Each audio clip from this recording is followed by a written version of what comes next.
may sant yàlla bu dama baax. fexe na ba mu ñëw pour revue. Abdou Fall cadré wu ma de. sóoraale wu la woon de. bu yëkkati affaire bi tuuti. ndaamali.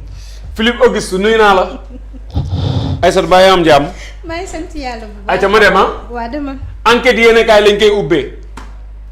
CAN 2025 le Sénégal premier de la poule D les Lions font la loi def nañ la loi de lañ leen doon xaaree def nañ ko waaw kay affaire Pape Malick Ndour le feuilleton judiciaire se poursuit de affaire yaa ngay yooyu de topp bi nga xam ne topp nañ ko justice affaire ba jeexagul de Pape Malick kaawam bii laas yéen kaay ñoo ngi ci CAN 2025 Sénégal benn 3-0 les Lions sans pitié ànduñu ci yërmande de dëbb nañ benn ba mu nooy nepp.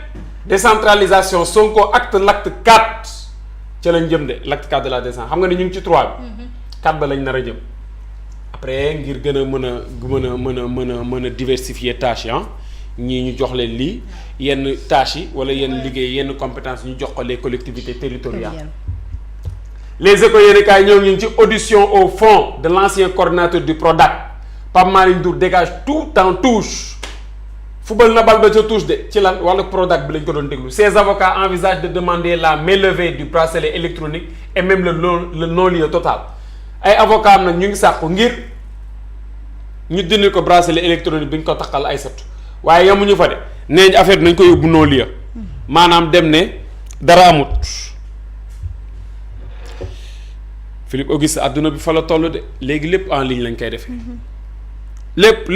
lépp en ligne.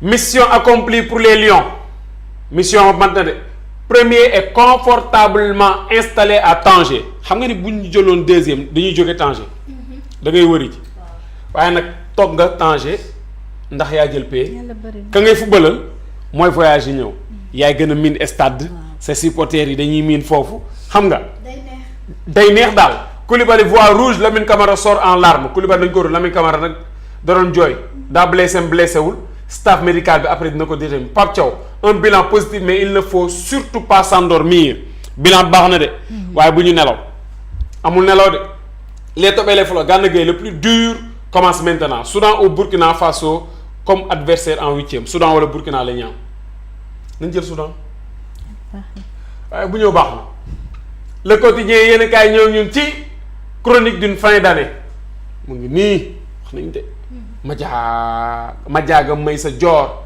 yàlla bu la ca topp mu ngi nii à Diomaye de donner des motifs d'espoir contrepoint la dette homme de l'année yëpp ay chroniques yi nga xam ne def nañ ko ci njeexital année 2025 bi CAN après leur victoire sur le Bénin les Lions rois de Tanger ñooy buuru Tanger de le Soleil yéen kaa ñëw ñun ci CAN Maroc 2025 Bénin Sénégal 3-0 pour Sénégal des Lions réaliste nañ de maanaam lañ doon xaar ci ñoom def nañ ko ba mu mat sëkk loolay dëgg bousculé mais réaliste xam nga bu wax nañ leen kii nañ leen waaw il domine des guépards combatifs et conforte leur première place Béninois yi nag métti woon na de ak ñoom à Tanger en 8e de finale ils feront face soit au Burkina Faso soit au Soudan waaw pôle territoire le premier ministre installe le comité de pilotage pôle territoire yi xam naa loo tax yéen kaay bële ne mu ngi ci acte 4 de décentralisation bi l'évidence yéen kaay ñoo ngi ci CAN 2025 les Lions rugissent à 10 et s'arroge la tête du groupe D waaw 10 de la ñu mujjee waaye teewul nag jël nañu pay ci groupe D bi kay alhamdulilah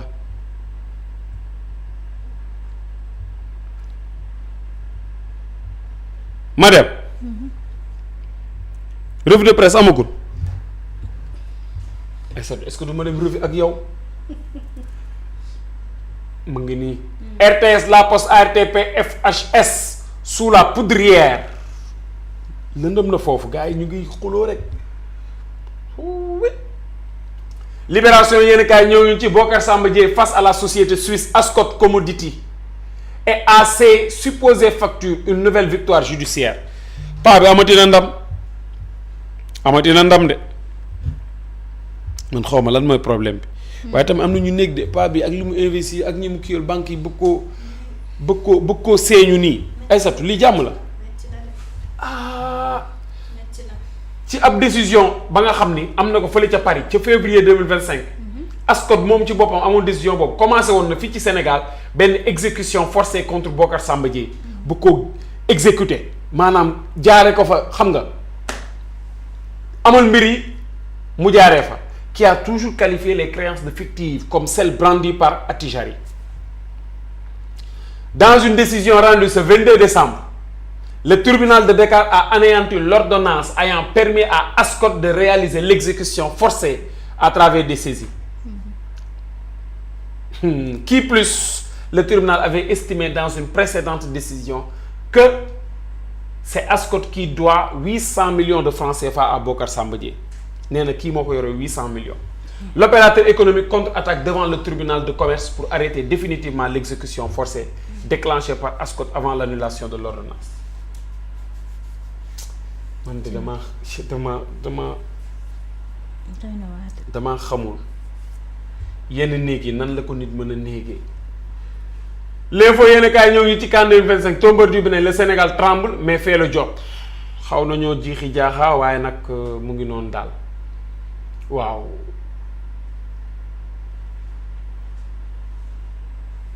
Koulibaly lañ ko rouge ci 100e match am na 100e match. L'Observateur yéen kaay ñoo ngi ci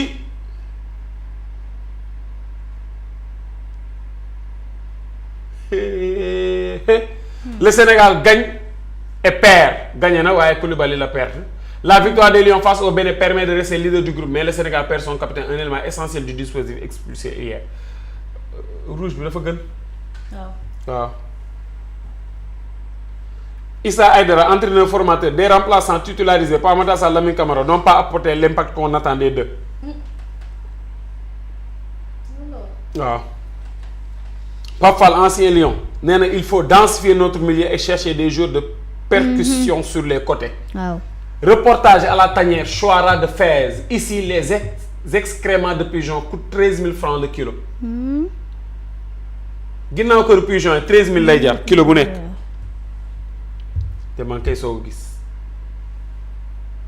point actu ñëw ñun ci affaire soft care entre régulation sanitaire et procédure administrative ñu ngi ci xool nan la ñuy baaxandalee mbir yi wala dañuy jaar ci administration defar ko ñoŋal ko ba mu ne ñoŋ. Une controverse réglementaire révélatrice des enjeux de procédure administrative, une communion publique qui heurte la hiérarchie administrative. ci yàlla. 3 icônes quittent la scène en 2025 ñii dem nañ de ñett. ponkal kàngam yu génn àdduna à 87 ans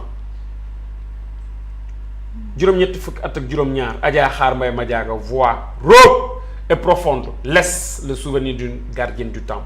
Adja Dial Mbaye tamit dem na. qui a embelli sa passion de Tivaouane par une voix de stentor. Une partie de ce que nous faisons est partie d'Exide Youssou Ndour. Quand àndoon Youssou Ndour nekk Super Étoile.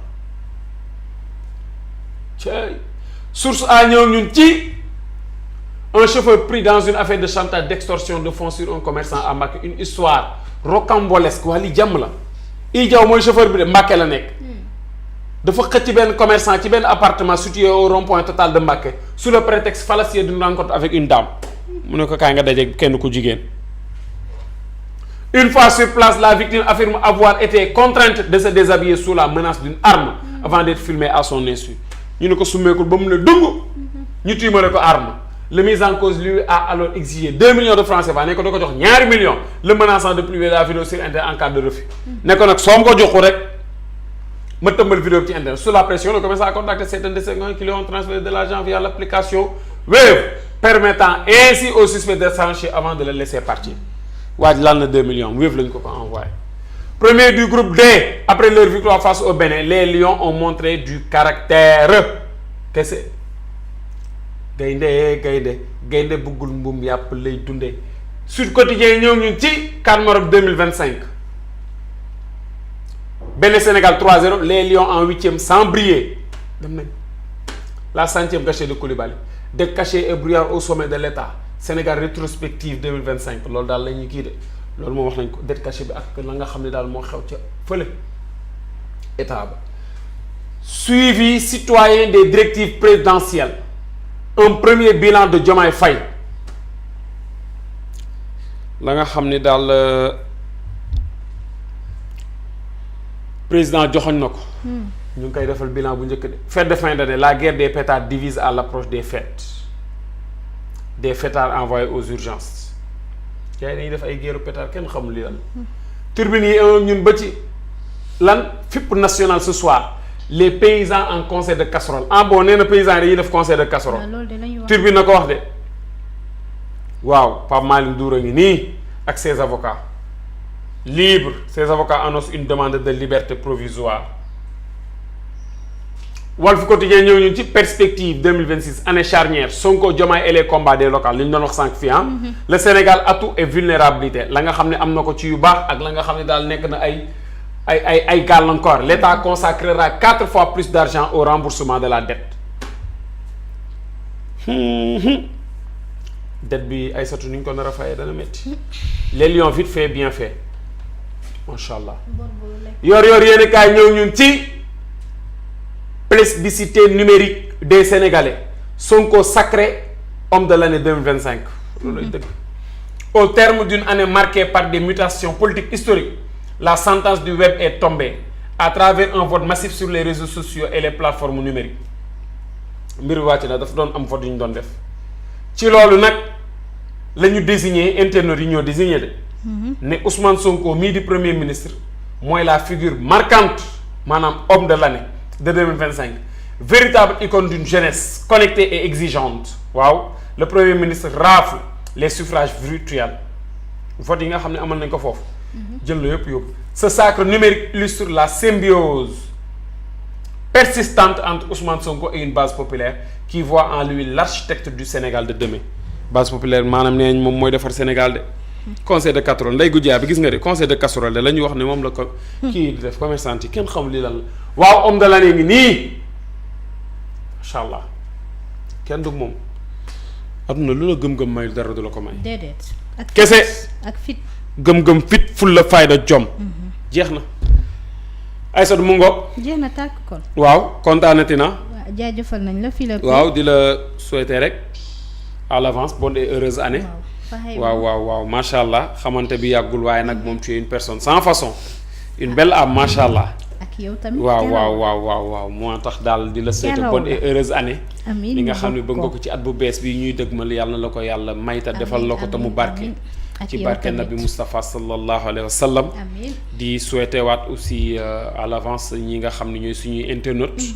bonne et heureuse année à ñoom ñëpp waaw li nga xam ni bëgg nañ ko tamit ci lu baax yàlla na leen ko yàlla defaral amuñu seen fay daal franchement yàlla mën na ko yàlla na yàlla dafa yàlla sàmm leen aar leen yàlla may ñu koy fekkee ay ati at yàlla gën ñoo xiir ci def lu baax gën ñoo xiir ci wax lu baax gën ñoo xiir ci lu baax la ñuy namm bëgg koo def yëpp yàlla may ñu ko te mu ànd ak tawfeex ak taysiir te yàlla di ñu may tamit ñuy jëriñ nit ñi ñuy jëriñ waaye tamit ñuy jëriñ nit ñi waaye nit mënu taxaw ne kenn du ma jëriñ dañ lañ la jëriñ waaye yow tamit ñan ngay jëriñ donc yooyu yëpp tamit yàlla nañ ko yàlla defaral waaw yàlla sàmm ñu sàmm waajur yi waaw may leen gudd fan ak wér gi yaram waaw yokk xéwal yi bañ leen di gën a teral waaw may ñu njaboot gu barkeel insha allah lépp rek waaw mu ngi noonu daal di leen ñaanal yéen ñëpp lépp li nga xam ni daal ñaanal nañ ko suñu bopp ñaanal lañ leen ko ci barke Seydina Muhammad sallallahu alayhi wa sallam di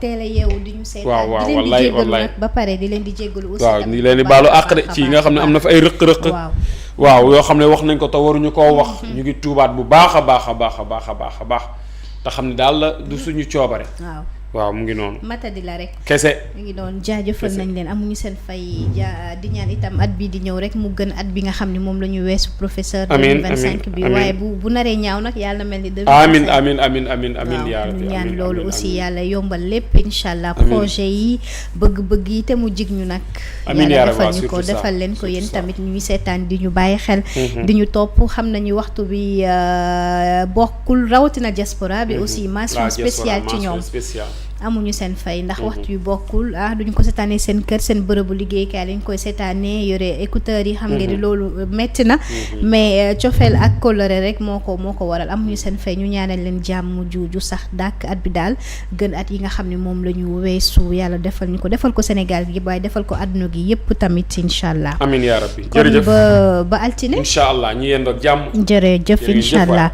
Philippe Auguste Coly nuyuwaat nañu ko Ndeye Goudiaby sama turando Aïssatou jaajëfal nañ la yow tamit jërëjëf lañ lay wax macha allah kontaan naa waa Basirou Mané maa ngi koy nuyu bu baax di ko jaajëfal borom parfum bu neex bi Basirou Mané maa ngi koy nuyu bu baax a baax Bamba si Rijal itam nuyu nañu ko Sarr Cheikhou nuyu nañ la bu baax a baax ak ki nga xam ne rek moom mooy nag Ndeye Goudiaby maa ngi koy wax sànq ñu ngi koy jaajëfal Sow Samba Juma nuyu nañu ko Yali Diagne nuyu nañu ko ak Madiop Thiam Maymuna Jeeju ji ngi koy nuyu bu baax a baax di nuyu itam ki nga xam ne rek moom mooy Philippe Auguste Coly nuyuwaat nañ la bu baax jaajëfal la yow tamit amuñu sa fay gis nañu bu baax taxawaay bi El Hadji Tafsir Gueye aussi tamit nuyu nañu ko bu baax Tafa Mbay nuyu nañ leen jaajëfal leen bu baax a baax mbokk yi amuñu seen fay di kontaan itam ci yéen rek encore une fois Fatou ak